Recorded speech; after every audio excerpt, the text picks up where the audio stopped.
The long-running unofficial election campaign comes to an end this weekend.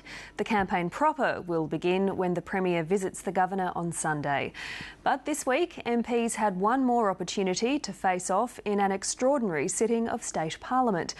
To discuss the week's events, the Opposition Leader Jeff Seeney and Education Minister Cameron Dick joined me in the studio a little earlier.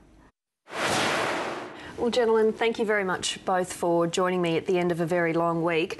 I wanted to start by replaying the scenes in Parliament that grabbed the headlines after reports involving the business interests of Campbell Newman's relatives.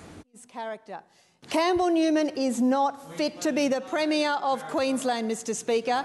He is mired in a set of complex business interests that are not only a conflict of interest, they are an embarrassment to this state.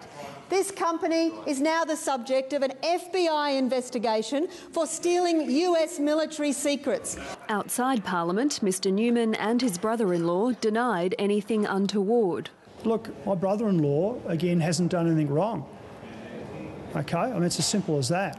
And you know what? I've had 10 months of this mudslinging from the Australian Labor Party. But back in the House, the Premier went further. When Gordon Nuttall happened, we referred him to the CNC. Those people are behind jails, and Campbell Newman will end up there as well. The following day, the opposition demanded an apology, but didn't really get one. Given the Premier won't apologise for our outrageous comments made under privilege yesterday, will the Premier now repeat those claims outside the protection of Parliament? Or is there now a real question mark over the Premier's character and fitness for office? Now, without us falling into any legal minefield, because we're not under parliamentary privilege here, Cameron Dick, did the Premier go too far? Not at all. The reality with Campbell Newman is there is a complex set of companies and corporate structures that he and his family are involved in. If you want to lead the state, if you want to be part of any government that should be open and transparent, what you should be doing is be clean and come clean and talk in detail about those arrangements. Most Queenslanders go to work every day. They're not involved in corporate structures about their income. They pay their taxes. They expect the same sort of transparency from politicians, and that's what we're saying. There are serious questions to be answered. Why is the FBI investigating a company in which Campbell Newman's family is involved? That's not the Queensland government, that's the United States government looking at very serious matters, and it's appropriate that those things be put out into the public arena. Mr Seeney, is this level of scrutiny fair? Oh, look, of course the Premier went too far this week. The Premier and the government have been pursuing Campbell Newman's credibility for over almost 12 months now. They took that pursuit of Campbell Newman personally into the Parliament, but they went way over the top, made ridiculous accusations that are laughable, and in so doing they lost their own credibility. Mr Dick, is this the Labor strategy for the campaign, to play the man, not the ball? Look, can I just say about this allegation of smear and so on, it's not our party that paid $5,000 for a dirt file on me, my children and my wife. And that's what the LNP did. They paid $5,000 to dig dirt on members of Parliament about where our children went to school, about our medical conditions and what our personal relationships were. Campbell Newman called a press conference to call us punks, drunks and desperado. So every time there's a question about integrity or a question about financial and pecuniary interests about Campbell Newman, he calls it a smear. He needs to be open and honest about these issues and front up to the people of Queensland. Are you saying, Mr Seeney, that you're not going to, the LNP is not going to engage in any kind of personal attack of any MP? Well, we're not going to stoop to the level that the government did, and we had that opportunity, of course, in the Parliament last week, and the question was how we should react to the outrageous allegations that the Premier made, and we chose not to do that. We chose to put the focus back on what people of Queensland should be interested in this election, and whether or not the Premier is a fit person to remain in that job. And I think the behaviour that we saw in the Parliament, the way the Premier melted down, the way the Premier lost control in the Parliament, made stupid accusations that are just beyond the belief of any Queenslander, indicates that there's a real question about that. So we had the opportunity to engage in this sort of mudslinging in the Parliament last week, and we chose not to. The reality is, Jeff, Jessica, if they had not been caught out by the media, those dirt files would have been central to their campaign. That's the sort of people behind the LNP. That's rubbish, Cameron. All right. Well, Mr Seeney, the opposition came under pressure as well this week for the unorthodox leadership arrangement that the LNP has. We've been under pressure about that for 12 months, Jessica. Let's have a look how that happened. Okay.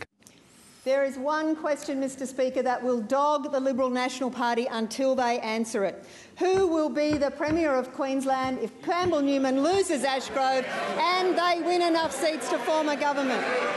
There are only two options. You have a Plan B, which you are keeping from Queenslanders, or you have no Plan B, and that equals chaos. It's simple. If you don't know who your leader is, you cannot govern Queensland. Well, Mr Seeney, you just said yourself that you've been getting these questions for 12 months, but you haven't been able to put this issue to bed. Why not? Well, I think it's the only thing the Labor Party's got left. Just the answer is simple. I've been asked the question 1,000 times over the last 12 months, and 1,000 times the answer's the same. Either Campbell Newman will be Premier after the election, or Anna Bligh will be Premier after the election. There are only two options. Anything else is a distraction. Now, I know Cameron and the Labor Party want to create a distraction. They want to distract away from their government's terrible record, but that's the reality. There is a chance, though, isn't there, that Campbell Newman won't win Ashgrove and the LNP What could we've be done over the last 12 months is to set out to give Queenslanders a clear choice between the government they currently have, led by Anna Bligh, and a new government led by Campbell Newman and the LNP. You admitted yourself on ABC Radio in Brisbane this morning that it is a technical possibility. The reality is we won't win enough seats to win government unless we win Ashgrove. Unless Campbell Newman wins Ashgrove, we won't win the other 20-odd seats like Ashgrove across the state that we need to form government. That's the end. That's where it starts and stops. So there is no Plan B at all? The only plan we have is to give the people of Queensland a choice between the government they have, led by Anna Bligh, and the government that we want them to have, led by Campbell Newman. That's the only choice in town. Minister, have you got money riding on Kate Jones winning Ashgrove? Jessica, what Jeff says is simply untrue. The LNP can win government with a swing of about 4.3%. That gets them 14 seats. They need 7.1%, a swing of 7.1%. To win Ashgrove. The reality is, not only is it technically possible, as Jeff says, it is entirely plausible and possible, when you look at the electoral history of Australia, to win government with a swing of around 4.5%. So this is the great unknown in this campaign, the question that they cannot answer. If they win government but Campbell Newman does not win Ashgrove, who will be the Premier? Will it be Jeff? Jeff says that he doesn't want the leadership, or he had to be forced into saying that. Is it going to be Tim Nicholls? Is it going to be Fiona Simpson? Is it going to be Lawrence Springborg riding again into the premiership saddle? Who knows? This is becoming a shamble and a circus. This is the only thing Cameron's got left. It's a distraction. It's been a distraction for 12 months.